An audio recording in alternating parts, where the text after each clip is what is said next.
পড়েছে। পুরোটা খুলে আবার ঠিক করতে হবে। আমি প্রযুক্তির ব্যাপারে বিশেষ কিছু জানি না, তাই বললাম, যা করার তাড়াতাড়ি করো, আমার অনেক কাজ আছে। শুধু এটুকুই বললাম, যা করতে হবে করে নাও। সে কিছু সময়ের জন্য বাইরে চলে গেল, হয়তো কোনো সরঞ্জাম বা অন্য কিছু আনতে। কিছুক্ষণ পরে সে ফিরে এলো এবং বলল, চলুন ভাবি। তার মুখে সামান্য হাসি ছিল, কিন্তু তার চোখে একটা অদ্ভুত ঝিলিক দেখলাম, যা আমার ঠিক বোঝা গেল না। এই কথা শুনে আমি একটু বিভ্রান্ত হয়ে গেলাম, কারণ সে আমাকে তার ঘরে নিয়ে যেতে চাইল। আমি যখন তার ঘরে গেলাম, তখন দেবর, আমার নাম পূজা, আমার বয়স 2-8 বছর। আমি দেখতে অনেক সুন্দর ছিলাম, গায়ের রং ছিল ফর্সা। আমার স্বামী বিদেশে যাওয়ার পর আমার দেবর সবসময় আমার সাথেই থাকত। দিন দিন তার ব্যবহার অনেকটা পরিবর্তন হতে থাকে। একদিন সে আমাকে এমন কিছু বলল, যা শুনে আমি তো অবাক হয়ে গেলাম। বন্ধুরা, আজকের গল্পটা অনেক বেশি স্পেশাল, আর আশা করছি তোমাদের ভালো লাগবে। গল্পগুলো ভালো লাগলে ভিডিওটি লাইক, শেয়ার এবং চ্যানেলটি সাবস্ক্রাইব করো প্লিজ। বিয়ের পর থেকেই সংসারে টানাপোড়েন ও প্রতিদিনের খরচের বোঝা ধীরে ধীরে আমার উপর পড়তে শুরু করলো। বাড়ির অবস্থাও এমন ছিল না যে কোনো সাহায্য ছাড়া চলতে পারবো। বাধ্য হয়ে একদিন নিজেকে বললাম, কিছু একটা করতে হবে। যদিও আমি পড়াশোনায় তেমন কিছু জানি না, কোথাও চাকরি পাওয়া সম্ভব ছিল না, তাই ভাবলাম মহল্লার মহিলাদের কাপড় সেলাই করা শুরু করব। পুরনো সেলাই মেশিনটা, যা বিয়েতে পাওয়া দান উপহার হিসেবে এক কোণায় পড়েছিল, তা পরিষ্কার করতে লাগলাম। এরপর পাড়ায় জানিয়ে দিলাম, যাদের কাপড় সেলাই করতে হবে তারা আমার সাথে যোগাযোগ করতে পারে। ধীরে ধীরে খবর ছড়াতে লাগলো, আর কিছুদিনের মধ্যেই বেশ কয়েকটি অর্ডার আসা শুরু হলো। পাড়ার মহিলারা তাদের সালোয়ার, ওড়না, ব্লাউজ সেলাই করাতে আমার কাছে আসতে লাগলো। কাজটা ভালোভাবে করতে শিখে গেলাম, আর এই সেলাই দিয়েই প্রথমেই সংসারের খরচ চালাতে শুরু করলাম। সেলাই করতে করতে প্রায় আমার বাড়িতে মহিলারা ভিজিট করত, কারো মাপ নেওয়া, কারো ফিটিং ঠিক করা, কেউ আবার পুরনো কাপড় নতুন ফ্যাশনের সেলাই করাতে চাইতো, আর কেউ কেউ শুধুই মন খুলে গল্প করতে আসতো। ধীরে ধীরে এই সেলাইয়ের কাজের সঙ্গে তাদের সঙ্গেও এক ধরনের সম্পর্ক গড়ে উঠল। তারা আমাকে তাদের মনের কথা বলতো, সমস্যার কথা শেয়ার করত। এতে আমিও এক ধরনের সান্ত্বনা পেতাম, একটা উদ্দেশ্য খুঁজে পেলাম। দিনভর ব্যস্ত থাকার, নিজের কষ্ট ভুলে থাকার এই কাজ আমাকে বাঁচিয়ে রেখেছিল। সেলাইয়ের কাজ বাড়তে লাগলো। একজন মহিলা কাপড় দিতে আসলে আরেকজন নিতে চলে আসতো। আমার নিজের সন্তান ছিল না, তাই এই কাজের জন্য বাড়িটা সবসময় মহিলাদের হাসিতে ভরে থাকত। ওদের হাসি, ঠাট্টা আর গল্পে আমার বাড়িতে যেন নতুন করে জীবনের প্রাণচাঞ্চল্য ফিরে এলো। কাজের সাথে সামান্য আয়ও হচ্ছিল, যা আমার জন্য এক প্রকার স্বস্তি নিয়ে এলো। কিছু মাসের মধ্যেই আমার সেলাইয়ের দক্ষতার কথা আশেপাশের এলাকাতেও ছড়িয়ে পড়ল। এবার দূরের মহল্লা থেকেও মহিলারা তাদের কাপড় সেলাই করাতে আসতে লাগলো। কাজের চাপ এতটাই বেড়ে গেল যে একা সামলানো মুশকিল হয়ে পড়ল। প্রতিদিন ঘন্টার পর ঘন্টা মেশিনের সামনে বসে কাজ করতে করতে কাঁধ ব্যথা করতে শুরু করল। এমনকি আঙুলগুলোতেও ব্যথায় ফুলে যেত। শেষে পাড়ার কয়েকজন মেয়েকে সাহায্যের জন্য ডেকে নিলাম, যারা সেলাই শিখতে আগ্রহী বা কিছু আয় করতে চায়। আমি বললাম, তারা যেন নিজেদের সেলাই মেশিন নিয়ে এসে আমার সাথে কাজ করে। এর বিনিময়ে তারা সেলাই শিখবে এবং সামান্য পারিশ্রমিকও পাবে। কেউ কেউ সেলাই মেশিন প্রথমবার ধরেছিল। ধৈর্য ধরে তাদের কাপড় ঠিক করে বসানো, সুতো লাগানো এবং সোজা সেলাইয়ের কৌশল শেখাতাম তাদের। আশায় আমার কাজ অনেক হালকা হয়ে গেল। এখন বাড়িটা আরও প্রাণবন্ত লাগত। ওরা হাসত, গল্প করত, আর মাঝে মাঝে আমার সাহায্যে নতুন কিছু ডিজাইন শিখত। তাদের সাথে আত্মীয়তার মতো একটা সম্পর্ক গড়ে উঠেছিল। আমি তাদের সেলাই মেশিন চালানো শেখাচ্ছিলাম, আর ধীরে ধীরে কাজও দিতে শুরু করলাম। তবে নতুন বলে প্রায় ভুল করত। কখনো মেশিনে কাপড় আটকে যেত, কখনো সুতোর গিঁট ছিঁড়ে যেত বা আঙ্গুল ফুটত। প্রতিদিনই মেশিনের সমস্যা হতো, আর ঠিক করাতে আমার অনেকটা সময় চলে যেত। একদিন তাদের মধ্যে এক মেয়ের মেশিন আবার নষ্ট হয়ে গেল, কাপড় মেশিনে আটকে গেল। আমি নিজে থেকে চেষ্টা করলাম ওর মেশিনটা ঠিক করতে, কিন্তু সফল হলাম না। বাধ্য হয়ে আমি তাকে বললাম, আজ তুমি মেশিনটা ঠিক করিয়ে নিয়ে এসো, আজ আর কাজ করতে হবে না। মেয়েটি চলে যেতে প্রস্তুত হচ্ছিল, তখনই আমার দেবর বাড়িতে দুপুরের খাবারের জন্য এলো। আমি রান্নাঘরে গিয়ে তার জন্য খাবার গরম করতে লাগলাম। জানালা দিয়ে তাকিয়ে দেখি আমার দেবর সেই মেয়েটির সঙ্গে কিছু কথা বলছে। আমার দেবর মেয়েটিকে জিজ্ঞাসা করল, তুমি এত তাড়াতাড়ি ছুটি নিয়ে বাড়ি যাচ্ছ কেন? মেয়েটি বলল, আমার সেলাই কাপড় আটকে গিয়েছে, তাই মেশিন নষ্ট হয়ে গেছে। ভাবি নিজেই ছুটি দিয়েছেন, কাল বাইরে থেকে ঠিক করিয়ে তারপরেই কাজে আসব। মেয়েটির কথা শুনে আমার দেবর বলল, আরে বাইরে গিয়ে ঠিক করানোর কি দরকার, যখন বাড়িতেই লোক আছে। দেবরের কথা শুনে মেয়েটি থেমে গেল। সে বলল, তুমি যদি মেশিনটা ঠিক করে দাও তাহলে খুবই উপকার হবে, না হলে আমাকে বাবাকে বলেই বড় বাজারে পাঠাতে হবে। আর বাবাকে সাইকেলে মেশিন নিয়ে যেতে অনেক কষ্ট হবে। মেয়েটির কথা শুনে আমার দেবর মেশিনটা পরীক্ষা করতে লাগলো, বলল, তোমার মেশিনে তো মরচে ধরে গেছে, এটা পুরোপুরি আটকে গেছে, ভালোভাবে খুলে ঠিক করতে হবে। মেয়েটি অবাক হয়ে বলল, তাহলে তুমি ঠিক করতে পারবে না? দেবর হেসে বলল, না না, আমি এই কাজ ভালোই জানি। মেয়েটি খুশি হয়ে পাশে বসে পড়ল এবং বলল, আমার একটা সেলাইয়ের কাজ করতে হবে, তাড়াতাড়ি করে দাও প্লিজ। দেবর তখন বলল, মেশিনটা আমার ঘরে নিয়ে এসো, আমি ওখানেই ঠিক করব। মেয়েটি একটু দ্বিধায় পড়ে গেল। তখন দেবর বলল, আমার সব সরঞ্জাম ঘরেই আছে, তাই মেশিন ঠিকঠাক করার জন্য ওখানে নিয়ে যেতে হবে। দেবর বলল, আমি ঘরেই ঠিক করে দিচ্ছি। মেয়েটি মেশিন নিয়ে তার ঘরে গেল। আমি খাবার গরম করে বাইরে রাখলাম, কিন্তু অনেকক্ষণ কেটে গেলেও দেবর এবং সেই মেয়েটি ঘর থেকে বের হচ্ছিল না। দুজনেই তরুণ, তাই চিন্তায় পড়ে গেলাম। কিছুক্ষণ অপেক্ষা করলাম, কারণ দেবরের উপর সন্দেহ করতে চাইনি। তবু দীর্ঘ সময় পর ধৈর্য হারিয়ে অবশেষে দেবরের ঘরের দিকে যাওয়ার সিদ্ধান্ত নিলাম। ঠিক তখনই মেয়েটি সেলাই মেশিন নিয়ে বাইরে বেরিয়ে এসে বলল, ভাবি, মেশিন ঠিক হয়ে গেছে। ওর কথা শুনে আমারও স্বস্তি হলো এবং আমরা নিজেদের কাজে ফিরে গেলাম। কিন্তু আমি মনে মনে ভাবছিলাম, দেবর এতক্ষণ ঘরে কি করছিল। কিছুক্ষণ পরে দেবরও ঘর থেকে বেরিয়ে এসে বিছানায় বসে খাবার খেতে লাগল। এর মধ্যে বাড়ির বিয়ের জন্য প্রচুর কাপড় সেলাইয়ের অর্ডার পেয়েছিলাম, আর সময় খুব কম ছিল বলে কিছুটা দুশ্চিন্তা ছিলাম। কিন্তু দেবর দ্রুত মেয়েটির মেশিন ঠিক করে দেওয়ায় কাজ সহজ হয়ে গেল। খাওয়া শেষ করে দেবর মজা করে বলল, যার মেশিন নষ্ট হবে, আমি আছি। আমি হেসে উঠলাম। এই সেলাই কাজ থেকে এখন বেশ ভালো আয় হচ্ছিল, তাই মনও বেশ ভালো ছিল। বিয়ের 9 বছর কেটে গেছে, আর স্বামী বিয়ের কিছুদিন পরেই বিদেশে কাজের জন্য চলে গিয়েছিল। প্রায় 3 বছর ধরে সে দুবাইতে আছে। 6 মাস বা বছরে একবার ফিরত ছুটি পেলেই স্বামী বাড়িতে আসত। সপ্তাহখানেক থেকে আবার দুবাই ফিরে যেত। বাড়িতে শ্বশুর, শাশুড়ি আর এক দেবর ছিল। শ্বশুর শাশুড়ি ছিলেন বয়স্ক এবং প্রায় অসুস্থ থাকতেন। দিনের বেশিরভাগ সময় নিজেদের ঘরেই থাকতেন। দেবর খুবই ভালো ছেলে ছিল। বয়স মাত্র 20 হলেও সে নিজেই একটি দোকান খুলেছিল, যেখানে মেশিন মেরামতের কাজ করত। আমি ওকে বলতাম, তুমি এখনো ছোট, পড়াশোনা করাটাই দরকার। কিন্তু সে বলতো, ভাবি, সংসার তো চলাতে হবে, কতদিন আর সব দায়িত্ব ভাইদের উপর ফেলে রাখা যাবে? ভাই বিদেশে আছে, বাড়িটাও ভাড়ার। মা বাবা অসুস্থ, তাই আমাকে কাজ করতেই হবে। সাধারণত দেবর দিনের বেশিরভাগ সময় দোকানেই থাকত, তবে মাঝে মধ্যে বাড়িতেও আসত, আর আমি নিশ্চিন্তে থাকতাম। দেবর বাড়িতে এলেই এখানে ওখানে ছোটখাটো কাজগুলো করে দিত। আমার সাথে বসে অনেক গল্প করত। মেয়েরা যেসব মেশিন নিয়ে আসতো তা প্রায়ই নষ্ট হয়ে যেত, আর আমি দেবরকে বললেই সে দ্রুত ঠিক করে দিত। একদিন আমি সেলাই করছিলাম, আবারও সেই মেয়েটির মেশিন নষ্ট হয়ে গেল। এতে আমার রাগ উঠে গেল। বললাম, তুমি এত বড় হলে, কতদিন ধরে তোমার সেলাই শেখাচ্ছি, অথচ এখনো কিছুই শিখতে পারিনি। আমার রাগ দেখে মেয়েটি কেঁদে ফেল। আমি ওকে বললাম, তোমার মেশিন নিয়ে যাও এবং বাড়ি যাও। কিন্তু ঠিক সেই সময় আমার দেবর বাড়িতে এলো, আর মেয়েটিকে কাঁদতে দেখে বলল, ভাবি, ও কাঁদছে কেন? দেবর আশেপাশের সব মেয়েদের চিনত, তাই ওদের ব্যাপারে খোঁজখবর নিত। আমি বিরক্ত হয়ে বললাম, এই মেয়েটি আমাকে খুবই বিরক্ত করছে। মনে হচ্ছে ওকে কাজ থেকে বাদ দিয়ে দিই। ইচ্ছে করেই মেশিন নষ্ট করে ফেলে। আমার কথা শুনে দেবর হেসে ফেল। আমি রাগের মধ্যে ছিলাম, তাই ওকে একটু বকাও দিলাম। দেবর বলল, ভাবি, এর কোনো দোষ নেই। আজকালকার মেশিনগুলোই এমন, সহজে খারাপ হয়ে যায়। পুরনো দিনের মেশিন কিনলে তার অনেক বছর পর্যন্ত কোনো সমস্যা হতো না। এখন তো সবকিছুই লোকাল মানের।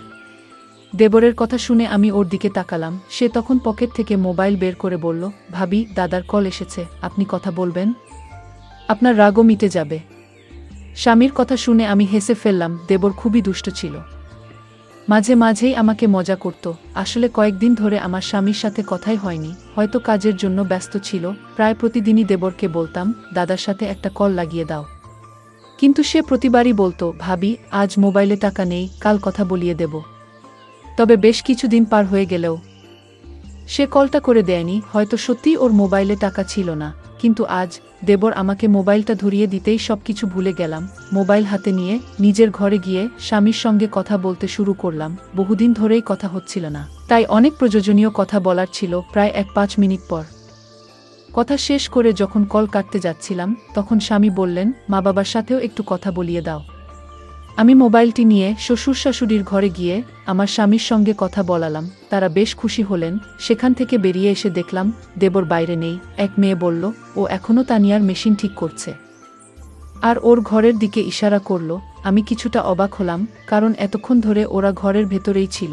ঠিক তখন মনে পড়ল আমি এখনও দেবরের জন্য খাবার গরম করিনি। নিজের মাথায় হাত ঠেকালাম। স্বামীর সঙ্গে কথা বলার ফাঁকে দেবরের খাবার দেওয়ার কথাই ভুলে গিয়েছিলাম।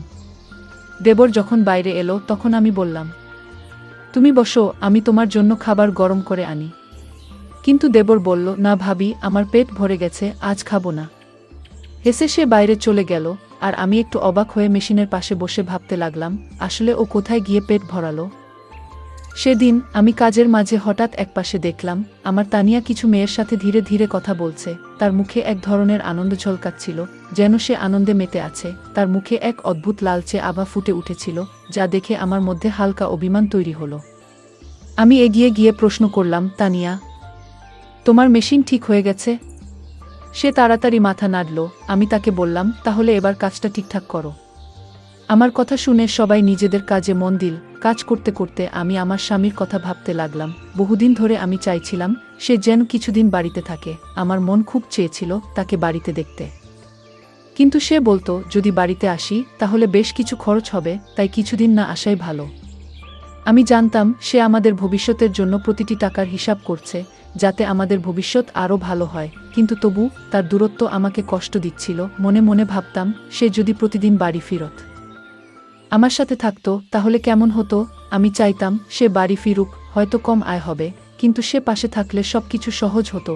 তাই আমি চুপচাপ সেলাইয়ের কাজে মন দিতাম। সেলাই করার মাধ্যমে কিছু আয় করতে পারছিলাম, যা ঘরের খরচের কিছুটা সাপেক্ষে সহযোগ হতো। আমি যা উপার্জন করতাম তা শাশুড়ির হাতে তুলে দিতাম। এতে সব মুখে হাসি ফুটে উঠত, আর আমার সময়টাও ভালো কেটে যেত। সেলাইয়ের কাজে নিয়োজিত মেয়েদের মেশিনগুলো প্রায়শই নষ্ট হয়ে যাচ্ছিল। অনেকবার বুঝিয়ে বলেছিলাম মেশিনগুলো ঠিকভাবে চালানো শিখতে হবে, কিন্তু প্রতিদিনই কারো না কারো মেশিনে কোনো না কোনো সমস্যা দেখা দিত। ভাবছিলাম, যদি মেশিন ঠিক করার কাজটাও শিখতে পারতাম তাহলে কেমন হতো। কিন্তু আমি তেমন শিক্ষিত নই, তাই এ ধরনের কাজ শেখার সাহস পাইনি। এই মেশিনগুলো আগে আমার শাশুড়ি চালাতেন। তিনি আমাদের সংসারের খরচ মেটানোর জন্যই সেলাই করতেন। কিন্তু আমার বিয়ের পরপরই শাশুড়ি অসুস্থ হয়ে পড়লেন, আর তখনই আমার স্বামী বিদেশে চলে গেলেন। আমি তখন ভাবলাম সেলাইয়ের কাজটি আমিই করব। এতে সংসারের জন্য কিছু টাকা আসবে, কিন্তু বুঝতে পারিনি যে এর সাথে কিছু বাড়তি সমস্যাও আসবে। সেদিনটাতে আমার খুব ভালো লাগছিল, কারণ সকালে আমার স্বামীর ফোন এসেছিল। স্বামীর খবর পেয়ে মনটা খুশিতে ভরে গিয়েছিল। তবে কাজের মধ্যে ঠিক তখনই আমাদের পাড়ার এক মহিলা এলেন। তিনি বললেন, আমার মেয়ের বিয়ে, আমি চাই তুমি বিয়ের জন্য প্রয়োজনীয় সব পোশাক সেলাই করে দাও। আমার হাতে তখন তেমন কাজ ছিল না, তাই তার কথা শুনে বেশ আনন্দ পেলাম। হাসি মুখে তাকে বললাম, আমার বেশ কয়েকজন মেয়ে আছে কাজ শেখার জন্য, আমরা একসঙ্গে কাজ করে সময় মতো সব পোশাক তৈরি করে দেব। তিনি আমাকে অনেক আশীর্বাদ দিয়ে চলে গেলেন, আর তার যাবার পর আমি সেলাই শেখার মেয়েদের সঙ্গে বসে কাজ ভাগাভাগি করলাম। সেদিন কাজের চাপ ছিল অনেক, আর সময় ছিল খুব কম। তাই আমি মেয়েদের বললাম, সবাই নিজের মেশিন ঠিকভাবে চালাবে। যদি কাজের মাঝে কারো মেশিন নষ্ট হয় তবে তাকে এই কাজ থেকে বাদ দিতে হবে। আমার কথা শুনে এক মেয়ে মৃদু হেসে বলল, ভাবি, আজ আপনার ছোট দেবর আসবে না? আমরা তার মাধ্যমেই আমাদের মেশিনগুলো ঠিক করিয়ে নেব। মেয়েটির মুখে চাপা হাসি ছিল, যার অর্থ আমি তখন পুরোপুরি বুঝতে পারিনি। আমি তখন কাপড়গুলো যাচাই করছিলাম, তাই বললাম, হ্যাঁ ঠিক আছে, দ্রুত মেশিনগুলো ঠিক করে নাও। এই কথায় সবাই যেন খুশি হয়ে উঠল। দুপুরে ছোট দেবর এলে মেয়েরা তার চারপাশে ঘিরে ধরল। সে বলল, আমি কি সব মেশিন ঠিক করার দায়িত্ব নিয়েছি? যাও, অন্য কারো কাছে নিয়ে যাও। তবু হাসতে হাসতে সে তাদের সাহায্য করতে লাগল। আমি এই দৃশ্য দেখে মৃদু হেসে ফেললাম, আর মেয়েরা একটু মন খারাপ করল। তারপর মেয়েরা মজার ছলে বলল, আমরা তো তোমার জন্য কিছু করতে চাই, আমরা তো বিনিময়ে কিছু দিতে চাই। হাসতে হাসতে আমার ছোট দেবর বলল, আচ্ছা তাহলে কিছু দিতেই হবে। তখন এক মেয়ে বলে উঠল, যেদিন তোমার বিয়ে হবে আমরা তোমার বউয়ের জন্য সেরা পোশাকটি সেলাই করে দেব। তার কথা শুনে আমার দেবর হেসে বলল, তোমরা সবাই বেশ চালাক, প্রতিদিন কারো না কারো মেশিন ঠিক করি, আর শেষমেশ বিয়ের দিনে শুধু একটা পোশাক সেলাইয়ের প্রতিশ্রুতি। দেবরের কথা শুনে আমি হেসে উঠলাম। সে বলল, তোমাদের সেলাই এখন পুরোপুরি নিখুঁত নয়, তাই মাফ করো, আমার ভাবি আমার হবু স্ত্রীর জন্য পোশাক বানাবে। কথাটি বলে সে আমার দিকে তাকালো। আমি হেসে মেয়েদের বললাম, আমার ছোট দেবর এখনো খুব ছোট। তখন এক মেয়ে অবাক হয়ে বলল, ভাবি, কিন্তু ও তো দেখতে বেশ লম্বা। আমার দেবর মজার ছলে আমার দিকে তাকিয়েছিল, যেন আমার জবাব শোনার জন্যই অপেক্ষা করছিল। আমি জানতাম সে আসলে বয়সে বেশ তরুণ, পরিবারের দায়িত্ব নেয়ার জন্য সে প্রস্তুত নয়, আর্থিক পরিস্থিতিও তেমন ভালো নয়। আমার স্বামীও বিয়ের পর আমাদের ভবিষ্যৎ গড়ার জন্য দূরে চলে গিয়েছিল, আমিও চেয়েছিলাম না যে ভবিষ্যতে আমার দেবরের স্ত্রীও একই দূরত্বের কষ্টে থাকুক। তাই আমি বললাম, লম্বা হয়েছে বলে বিয়ে করতে হবে এমন কোনো কথা নেই, বিয়ের জন্য আরও অনেক প্রস্তুতির প্রয়োজন, ওর বিয়ে হতে এখনও কয়েক বছর বাকি। আমার কথা শুনে দেবর হেসে উঠল। এরপর আমি মেয়েদের দিকে ফিরে বললাম, চলো এবার সবাই কাজে মন দাও, আমি দেবরের জন্য খাবার গরম করে নিয়ে আসি। একথা বলে আমি রান্নাঘরে গিয়ে তার জন্য খাবার গরম করতে লাগলাম। মেয়েরা নিজেদের কাজ নিয়ে আবার ব্যস্ত হয়ে গেল। আমি আমার দেবরের ঘরে যাচ্ছিলাম, কারণ জানি না কিভাবে, কিন্তু ও মেশিনগুলোতে এক ধরনের জাদু করত, আর সব কিছু ঠিকঠাক হয়ে যেত। সেদিনও সে মেয়েদের সেলাইয়ের মেশিনগুলো সারিয়ে দিয়ে নিজের কাজে চলে গেল। পরের দিন প্রচুর কাজ ছিল, তাই কাউকে কাজ থেকে সরতে দিলাম না। দেবরও সেদিন বাড়িতে আসেনি, আর কাজের চাপ এত বেশি ছিল যে আমিও ব্যস্ত ছিলাম। মনে মনে ভেবেছিলাম কাজের ফাঁকে নিজের বাবা-মার বাড়িতে কিছুদিন যাব, কতদিন যাব ভাবছি। কিন্তু হঠাৎ একটা বিপদ এলো। আমার মেশিনটি খারাপ হয়ে গেল, আর কাপড়ের বিশাল স্তূপ পড়ে রইল। আমি চাইছিলাম না যে এত দামি কাপড় মেয়েদের দিয়ে সেলাই করাই, কারণ তাদের কাজের মধ্যে এখনও সূক্ষ্মতা আসেনি। সকালে মেশিনটি একদম কাজ করছিল না। মেয়েরা আমার চিন্তিত মুখ দেখে বলল, ভাবি, আপনি চিন্তা করবেন না, আপনার দেবর আছে, সে তো আপনার মেশিন ঠিক করেই দেবে। এই কথা শুনে মেয়েরা নিজেদের মধ্যে ফিসফিস করে কথা বলতে লাগলো, যা আমি ঠিক বুঝে উঠতে পারলাম না। কয়েকদিন ধরে লক্ষ্য করছিলাম দেবর সারাদিন বাইরে থাকত, কিন্তু দুপুরে খাবার খেতে এলেই মেয়েরা যেন কোনো বাহানায় তার আশেপাশে ঘুরঘুর করত, সবার কাজ ছেড়ে যেন তার উপস্থিতিতে একটু আনন্দ খুঁজে পেত। এমন সময় আমি নিজেই উঠে দাঁড়ালাম কাজ দ্রুত শেষ করার জন্য। সেদিন কাজের চাপ এত বেশি ছিল যে মেয়েদের আচরণে খুব একটা খেয়াল করতে পারিনি, কিন্তু যখন থেকে আমার দেবর মেয়েদের মেশিনগুলো ঠিক করে দিতে শুরু করলো, তখন থেকে তারা প্রায় প্রতিদিন কাজ শেষে কিছু না কিছু খাবার নিয়ে আসতে লাগলো। শুরুতে ভাবতাম ওরা হয়তো আমার জন্যই এসব নিয়ে আসে, কিন্তু পরে বুঝতে পারলাম এসব খাবার আসলে আমার দেবরের জন্যই আনা হচ্ছিল। বিশ্বাসটা বুঝতে পেরে আমি ওদের একটু বকাও দিলাম, বললাম, আমার মেশিন খারাপ হয়েছে, অথচ তোমরা সবাই বসে আছো কেন? আমার কথা শুনে তারা চুপচাপ নিজেদের কাজে ফিরে গেল, আর আমি অপেক্ষা করতে লাগলাম দেবর কখন বাড়ি ফিরে আসবে। দুপুরেই তার বাড়ি ফেরার কথা, কিন্তু তখন পর্যন্ত ধৈর্য ধরে অপেক্ষা করতে লাগলাম। আমার কাছে কোনো মোবাইল ছিল না, আর আমি মোবাইল চালাতেও জানতাম না, তাই ফাঁকা সময়টা কাটানোর জন্য রান্নাঘরে গিয়ে কিছু সবজি কেটে বসেছিলাম। তখনই শুনতে পেলাম তানিয়া মৃদুস্বরে আরেক মেয়েকে বলছে, ভাবির বদলে যদি আমার মেশিনটাই আজ নষ্ট হতো।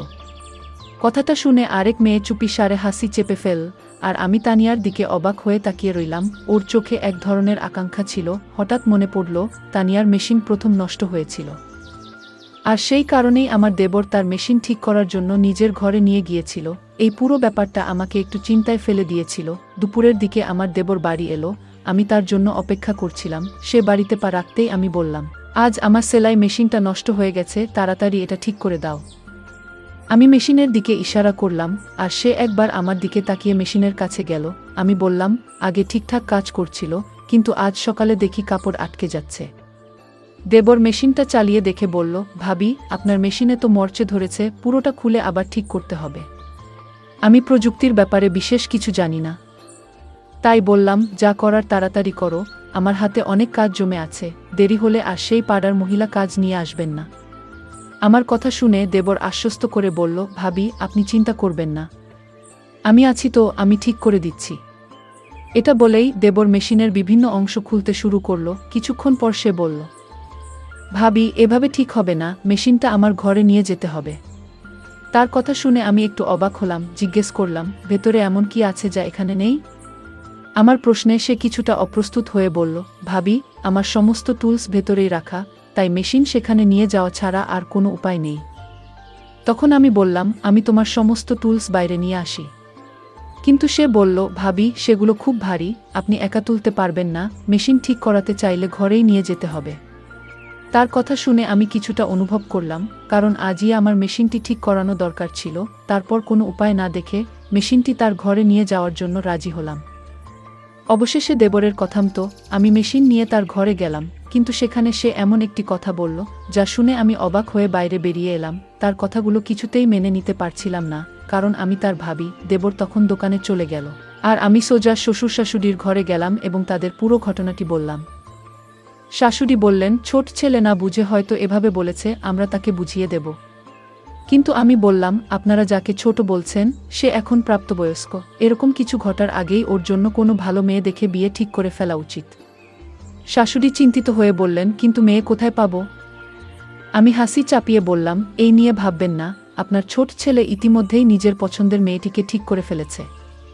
আমি শাশুড়িকে কথা জানালাম। শাশুড়ি ও শ্বশুর অবাক হয়ে তাকালেন। পরের দিন তারা দেবরের সঙ্গে কথা বললেন এবং যখন তানিয়ার প্রসঙ্গ তুললেন, দেবর যেন সেই কথার জন্যই অপেক্ষায় ছিল। সে হাসি মুখে আমার দিকে তাকিয়ে জানিয়ে দিল যে সে রাজি। কিছুদিন পর আমি নিজেই তানিয়ার বাড়িতে গিয়ে তাদের সঙ্গে এ বিষয়ে কথা বললাম। তাদেরও আপত্তি ছিল না। কয়েক মাসের মধ্যেই আমার দেবরের বিয়ে সম্পন্ন হয়ে গেল। এই ঘটনায় বুঝেছিলাম, ছেলেরা যখন নিজেরা নেয় তখন তাদের পথ দেখানোই ভালো। ছেলে বা মেয়ে যখন প্রাপ্তবয়স্ক হয়ে যায় তখন তাদের বিয়েতে দেরি না করাই ভালো, না হলে নানা সমস্যা দেখা দিতে পারে। তানিয়া যখন আমাদের বাড়িতে বউ হয়ে এলো তখন সে আমার সঙ্গে মিলে সেলাইয়ের কাজে হাত লাগালো। আমাদের বাড়ির আয়ও এতে দ্বিগুণ হলো।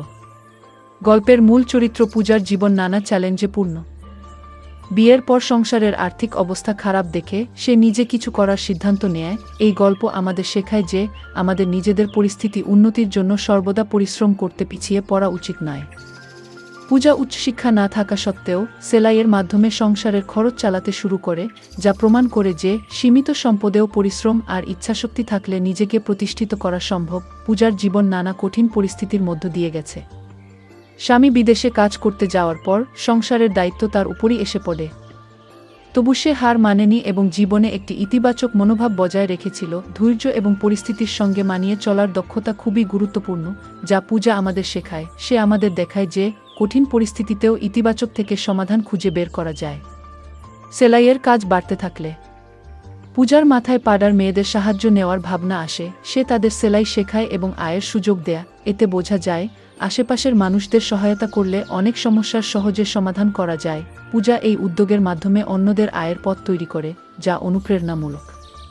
গল্পে পূজার দেবরও পরিবারের দায়িত্বশীল সদস্য। সে পড়াশোনার পরিবর্তে কাজকে প্রাধান্য দেয়া, সংসারের খরচে সাহায্য করতে। এতে বোঝা যায় সময় ও পরিস্থিতির প্রয়োজনে সঠিক সিদ্ধান্ত নেওয়া জরুরি। মানুষের জীবনের সঠিক অগ্রাধিকার নির্ধারণ গুরুত্বপূর্ণ। পূজা কাজের মেয়েদের প্রতি সংবেদনশীল ও দায়িত্বশীল ছিল। শুধু সেলাই শেখানো নয়, তাদের ছোটখাট সমস্যা বোঝারও চেষ্টা করত। তার এই গুণ শেখায় অন্যের অনুভূতি সম্মান করার সঠিক মানবিক সম্পর্ক। সহযোগ চ্যালেঞ্জ আসলেও পূজা আত্মসম্মান বজায় রেখে কাজ চালিয়ে গেছে এবং অন্যদের সহায়তা নিয়ে নিজেকে দুর্বল মনে করেনি। এটি বোঝায় আত্মসম্মান ও আস্থা সাফল্যের মূল। পূজার স্বামী দূরে থাকলেও তার দেবর পাশে থেকেছে, যা শেখায় পরিবারের সহায়তা জীবনের অনেক সমস্যায় সহজ করে তোলে।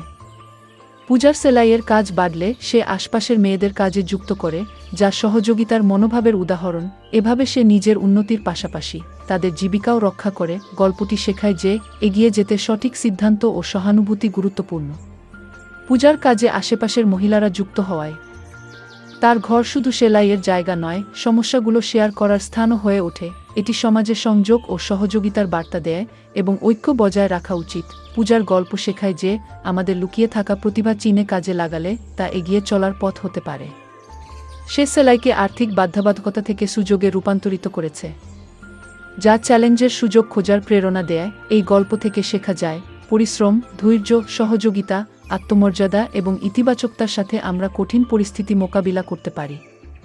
সম্পর্কের গুরুত্ব ও সমাজের সংযোগ আমাদের সবার জন্য একটি ভালো জীবন গড়ে তুলতে সাহায্য করে। বন্ধুরা, যদি এই গল্পটি ভালো লেগে থাকে তাহলে দয়া করে ভিডিওটি লাইক করুন এবং আমাদের চ্যানেলটি সাবস্ক্রাইব করুন। পাশে থাকা বেল আইকনটি প্রেস করুন, যাতে করে আমরা যখনই নতুন ভিডিও আপলোড করি তার নোটিফিকেশন সবার আগে আপনার কাছে পৌঁছে যায়। ধন্যবাদ।